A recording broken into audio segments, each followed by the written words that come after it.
We're trying to bring in candidates to meet a lot of the business folks and vice versa so that they can, get to know each other a little bit more, so that they can just get rid of the stereotypes that exist in this industry for so long, that we're just drug dealers, we don't care about anything, that we're just trying to make money. That's not at all the case. Cannabis Cash playing a new role in local politics. The groups who may back candidates who are friendly to the marijuana business. I've been a new kid every other year of school. I've never had the first day of school be my first day. So, we got you. Kids playing the military moving game, the San Diego production that looks at what it's like to call a new base home. Plus the dollars and cents of Valentine's Day. We'll see how it all adds up for one San Diego business. KPBS Evening Edition starts right now.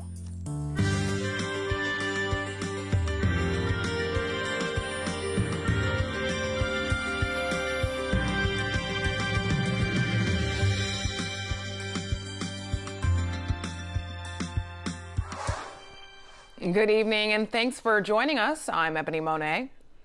A developing story tonight in South Florida where a shooter targeted a high school.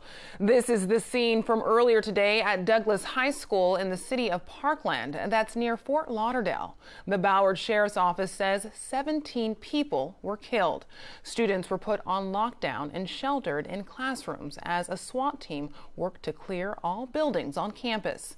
The Broward Sheriff says the suspected shooter, identified as a 19-year-old former student, was arrested off campus. The sheriff says he was expelled for disciplinary reasons. According to Everytown for Gun Safety, a gun reform advocacy group, this is the 18th school shooting in the U.S. this year.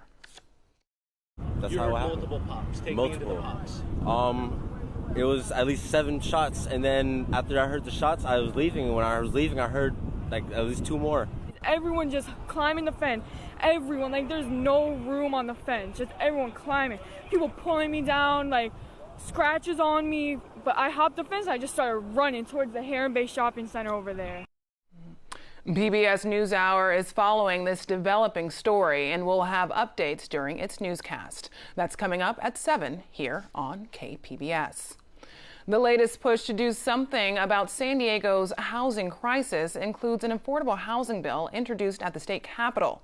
As KPBS reporter Matt Hoffman explains, one of the goals is to incentivize developers. If you're a developer in San Diego, the city uses a unit per acre calculation to determine the maximum number of units you can build. Then you pay the city fees based on those units. So the more units you have, the more fees you pay.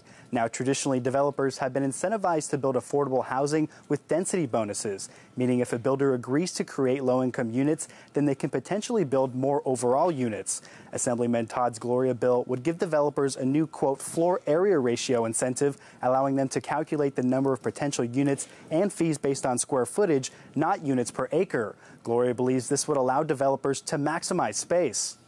By switching our unit of measurement from dwelling units per acre to a floor area ratio, we think we can get units that are more affordable without a taxpayer subsidy in places where we need it, specifically along transit priority zones. The proposed bill stipulates developments would have to be near transit and at least 1/5 of units must be designated for low-income housing. Now, the bill has been endorsed by the city of San Diego. Matt Hoffman, KPBS News. The city of Santee is once again taking up the issue of people parking RVs on neighborhood streets. The city council will hold a public workshop tonight at 7 to talk about potential new rules. Residents have complained that those who park RVs on city streets have not been following a 72-hour ordinance. The city is not expected to adopt or implement any new rules at tonight's forum. About 3 people per day died from the flu last week in San Diego County. That's according to the latest update from the county's Health and Human Advocacy Agency. It reports 20 deaths in the week ending February 10th. The local flu season has been severe with 251 confirmed deaths compared to 44 during the same period last year. Local health officials are still urging people to get vaccinated.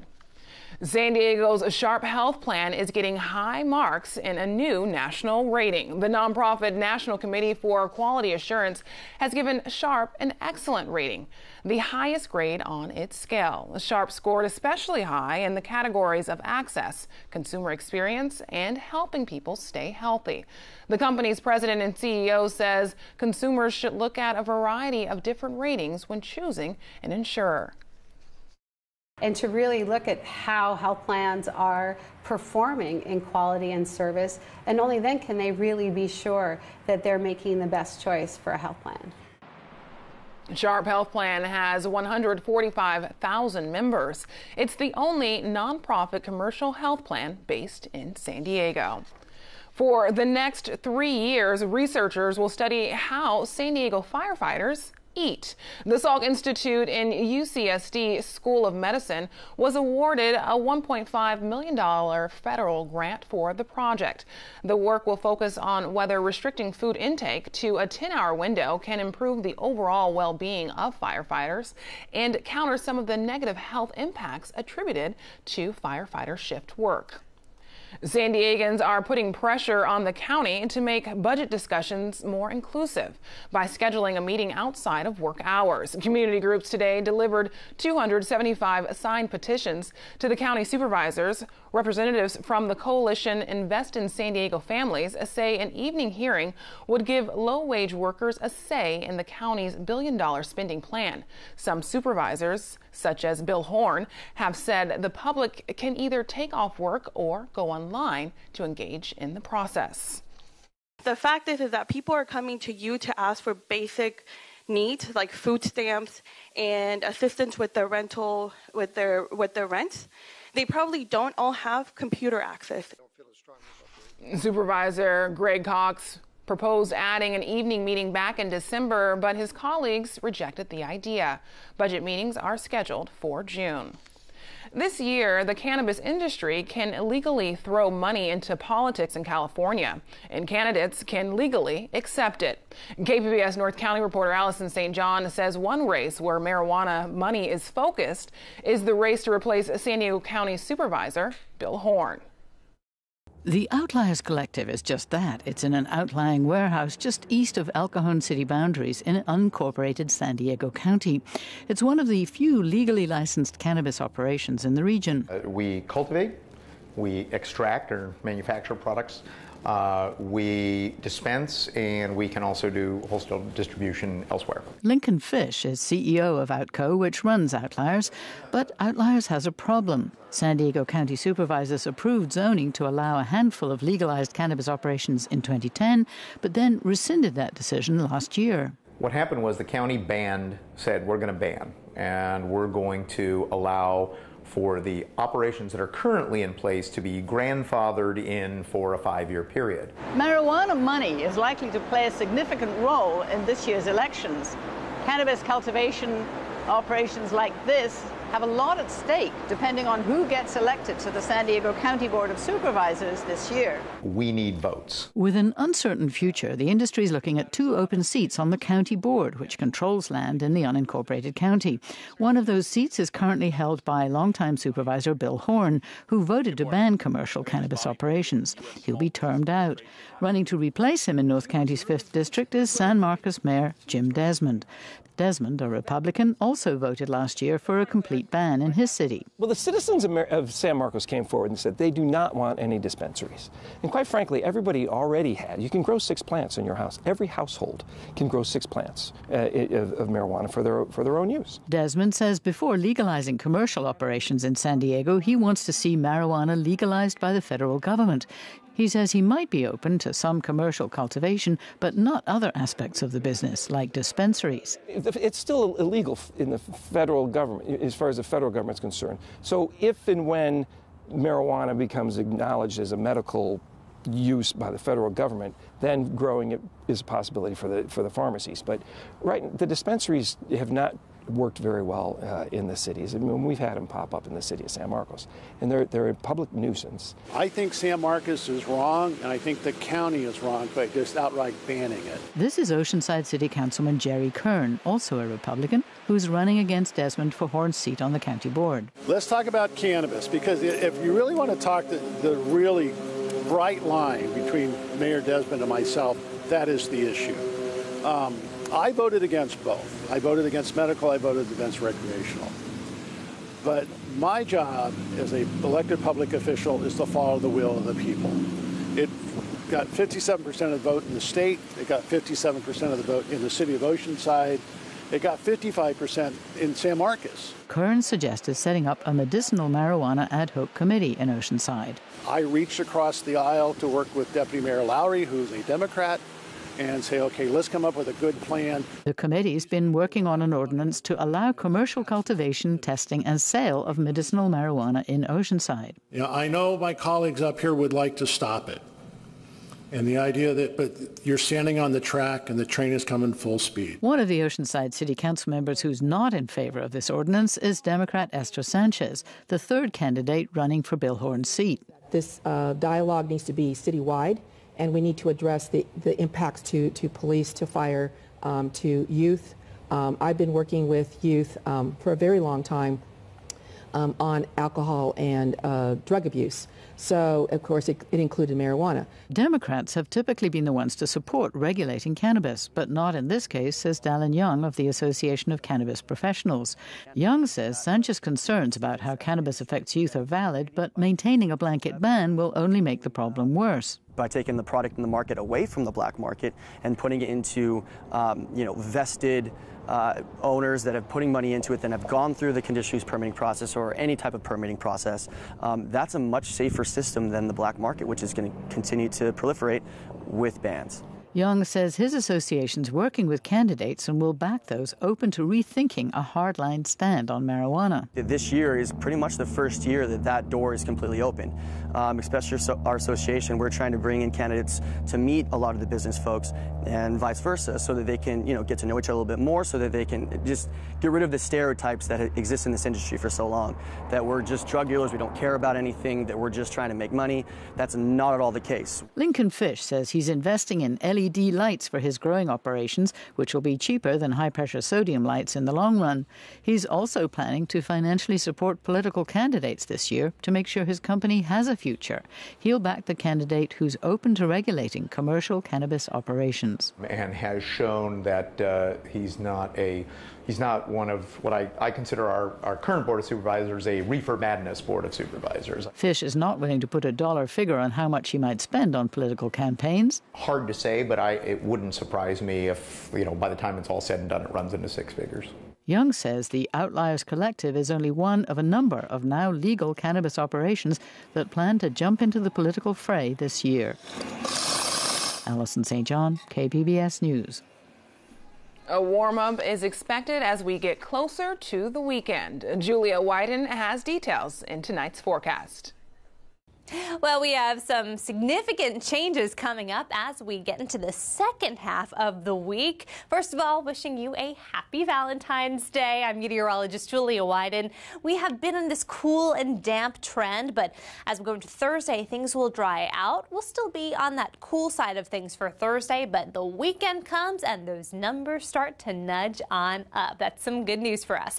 Looking at the past few hours on satellite and radar, yeah, there's been some wet weather around. Now, earlier today, we didn't really have a whole lot of rain around San Diego itself, but those cities nearby have certainly picked up on some wet weather. This has really been confined to Southern California and also a bit farther off to the east over Arizona as well. Second little area of wet weather is working its way closer to us, but it's not going to make it quite here because what will happen is this system gets a little push off to the eastward, and as a result, we'll wind up drying instead. So again, looking like we'll get rid of that rain for the second half of the week. 53 degrees tonight, partly cloudy skies. As we look around the county, you can see that coastal zones will be a little bit milder in the low 50s, while those farther inland will be more like 40s. As we look towards Thursday, again, you can see this mostly dry forecast as wet weather continues to nudge its way eastward.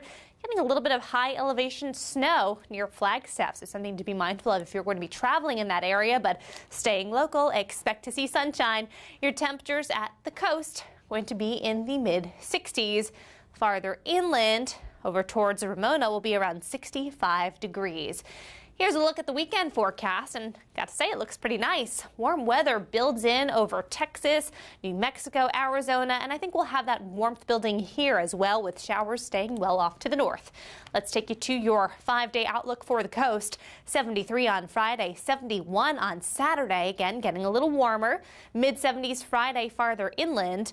And in the mountain region, we'll be in the low 50s then, with sunshine and a blustery wind. Out of the deserts, temperatures will be in the 70s. For KPBS News, I'm meteorologist Julia Wyden. Back to you, Ebony. Whether you buy into Valentine's Day or not, today's celebration of romance generates a lot of money. The National Retail Federation expects Americans to spend $19 billion on the holiday this year, with the average person expected to spend about $85 on gifts. Here's the breakdown. Candy comes out on top, with nearly 50% of consumers surveyed saying they're buying sweets for loved ones, followed by greeting cards and a night out. Flowers come in at number 4. As for who people are buying for, overwhelmingly, 90% of people say they're shopping for their significant other or spouse, while nearly 20% plan to show their love for their pets.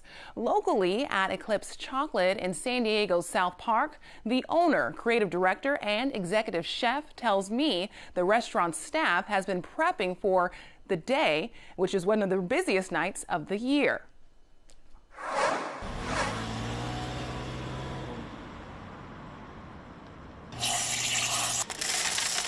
My name is William Gustweiler. I'm owner and chef of Eclipse Chocolate here in South Park, San Diego.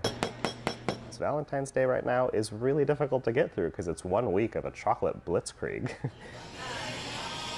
It's significant, and in a way it becomes like the second surge after Christmas. And from a business standpoint, Christmas closes the year, so to see this revolving approach back to Valentine's Day, which leads us to Easter, which leads us to Mother's Day, it's like turning a giant wheel all year round, getting to the next chocolate holiday. Tonight is our 12th sweetheart dinner, which is our Valentine's Day one. Valentine's just one of those days that I could say, yeah, forget everything else. Let me show you exactly how much you mean to me. Happy Valentine's Day, honey. Happy Valentine's Day. We've been prepping for dinner tonight for probably 4 days. Today, everything in this building has an infusion of either chocolate, vanilla bean, or caramel. And that's pretty surprising to some people. I think there's a lot of qualities to cocoa, a cocoa nib, a cocoa powder, or finished chocolate, vanilla bean, and something like a burnt caramel. They all bring these really interesting savory notes, even though inherently our culture doesn't think about them outside of sweet. So when you remove them from the sweet, an entirely new vocabulary arises, and it isn't about desserts anymore. If we were a chocolate company, we wouldn't be around anymore. If we were just a restaurant, we wouldn't be around anymore. But we are a growing food and beverage and confection brand. I live 100 feet down the street here in South Park. I spend most of my money in the Midtown area. It's amazing to me that people don't think about that more often, because if they came here to our neighborhood, they're supporting their own neighborhood, and it's building a future for all of us. Tonight's Valentine's dinner is now sold out at Eclipse Chocolate. However, if you want to enjoy the holiday this weekend, check out the KPBS Arts Calendar online for other ways to celebrate with music, arts, and more. A face-to-face meeting today between Qualcomm and the company trying to take it over. Qualcomm recently rejected a $121 billion takeover bid from Broadcom. The CEO of the Singapore-based company says it will be its final offer. The San Diego Union Tribune reports Broadcom will target 6 of the 11 seats on Qualcomm's board of directors during a shareholders meeting next month. Drones may be the next target for Russian hackers. That's the result of an AP investigation of the Russian cyber spies. AP reporter Robert Bumstead says they're trying to break into the emails of people working on military drone technology. A giant catapult launches an unmanned military drone into the sky. The technology is top secret, but an investigation by the Associated Press has found Russian government-aligned hackers are targeting U.S.-based defense companies. And the subject of highest interest appears to be UAVs, unmanned aerial vehicles, or drones. They can launch missiles, hunt down adversaries, and secretly monitor targets for days, all while keeping human pilots safely behind computer controls. I think the Russian attempts to get at our personal email or official email or social media accounts represents a grave threat.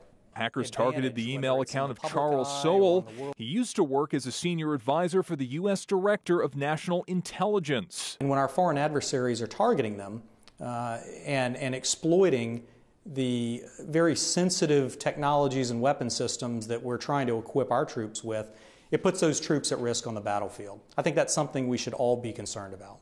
The AP interviewed 31 people in defense and security contracting who were targeted by the hacking group Fancy Bear. Targets include employees at small companies and huge defense contractors like Boeing, Lockheed Martin, Raytheon, Airbus, and General Atomics.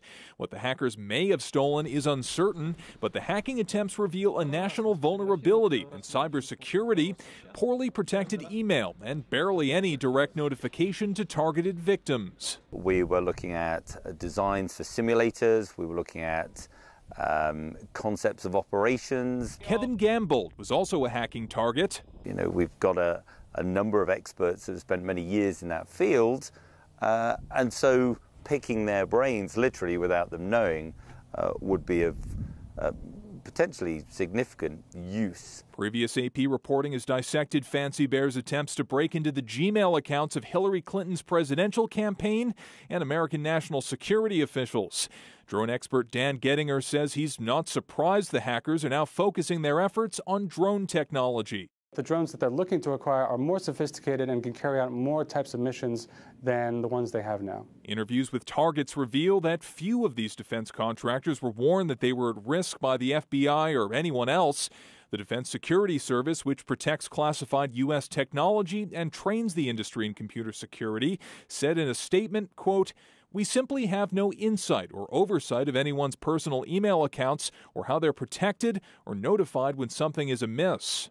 We work under the assumption that any data that we have linked to the web is going to be accessible to somebody with nefarious purposes. Fortunately, Gambold doesn't think the Russians gained access to any sensitive information from his team, but they're hedging their bets with a low-tech approach to security. We've almost gone back in time to use standalone systems if we're processing client proprietary data.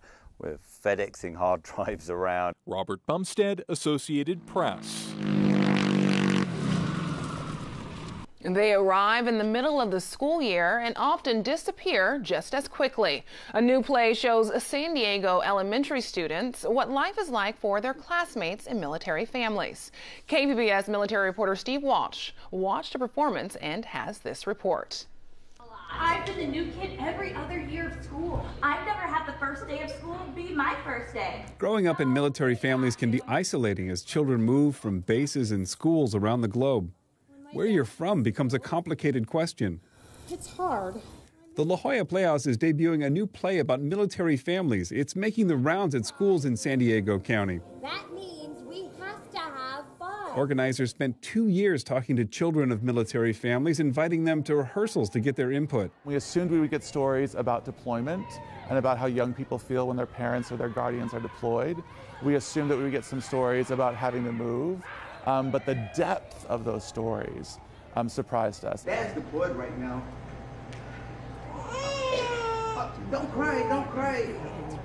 It's okay, he's really excited about you and wishes he was here. You missed when I was born too. The play is a collaboration with the Honolulu Theater for Youth, a city like San Diego with a number of military families. Only a couple of the kids at Perkins Elementary in Barrio Logan raised their hands when asked if they were from a military family. Playwright Lee Cataluna says she hopes some of those children learn a little empathy. To think about what it's like to be new. Everybody's new at some point in time, and it's hard and it's exciting, and you're always so grateful for that person who reaches out and goes, okay, the office is that way. The play shows the coping skills these children learn as they move from school to school, their strategies for making friends quickly. One girl resists unpacking, knowing it will make it just that much harder to leave. Our family just has to go where the military tells us. Home of the Brave is touring schools in San Diego County until the end of March, followed by a run at the La Jolla Playhouse. Steve Walsh, KPBS News. A recap of our top story tonight. Classes have been canceled at a Florida school for the rest of the week following a mass shooting. The Broward Sheriff's Office says 17 people were killed today at Douglas High School near Fort Lauderdale. Officers have arrested the suspected shooter, a 19-year-old former student off campus. We continue to follow the investigation on air and online at kpbs.org. And we will have more coverage tonight on PBS NewsHour starting at 7. Now here's a look at what we're working on for tomorrow in the KPBS newsroom. On Morning Edition, from the auction block to a private warehouse. It's the new resting place for high-profile art. Planet Money takes a look at the so-called art havens. And on Midday Edition, the California Dream today and whose dream it is. We'll have a live statewide call-in show tomorrow on KPBS Radio. You can find tonight's stories on our website, kpbs.org/evening edition. Thanks for joining us. Have a great night.